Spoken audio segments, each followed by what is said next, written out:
Okay વિદ્યાર્થી મિત્રો, અહીંયા જોઈ શકો છો રિડક્શન કરતા તરીકે પ્રબળતાના સડતા ક્રમમાં ગોઠવો. એટલે સડતા ક્રમમાં ગોઠવવાનું છે તો સૌથી નિર્બળ રિડક્શન કરતા અને લાસ્ટમાં સૌથી પ્રબળ રિડક્શન કરતા. તો કોણ હોય? તો વિદ્યાર્થી મિત્રો, જે ધાતુનો પ્રમાણિત રિડક્શન પોટેન્શિયલનું મૂલ્ય ઓછું એ ધાતુ પ્રબળ રિડક્શન કરતા. તો વિદ્યાર્થી મિત્રો, સૌથી ઓછું હોય એ પ્રબળ રિડક્શન કરતા હોય. તો સડતા ક્રમમાં સૌથી ઓછું હશે એ આ બાજુ આવશે વિદ્યાર્થી મિત્રો. ઓછું પ્રમાણિત રિડક્શન પોટેન્શિયલનું મૂલ્ય અહીંયા આપેલા છે, બધા જોઈ શકો છો. અને વિદ્યાર્થી મિત્રો, વધુ હોય એ આ બાજુ આવે. રેડી? કારણ કે સડતા ક્રમમાં કીધું છે. તો જેનું રિડક્શન પોટેન્શિયલનું મૂલ્ય ઓછું તે પ્રબળ રિડક્શન કરતા કહેવાય છે. ઓકે, તો સર ચલો અહીંયા જોઈએ. તો સૌથી વધારે તો પોટેશિયમનું છે. તો વિદ્યાર્થી મિત્રો, સૌથી ઓછું માઇનસમાં છે એટલે સૌથી ઓછું થાય. સૌથી ઓછું પોટેશિયમનું છે.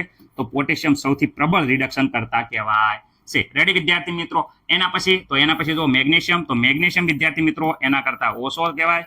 ઓકે, પછી જુઓ તો પછી વિદ્યાર્થી મિત્રો ક્રોમિયમ, તો ક્રોમિયમનું જોઈ શકો છો.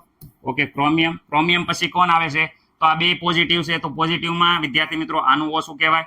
તો વિદ્યાર્થી મિત્રો અહીંયા જો એજી મર્ક્યુરી આવે છે. મર્ક્યુરી પછી વિદ્યાર્થી મિત્રો અહીંયા એજી આવે છે. તો આ પ્રમાણે વિદ્યાર્થી મિત્રો જોઈ શકો આ સડતો ક્રમ થઈ જાય છે.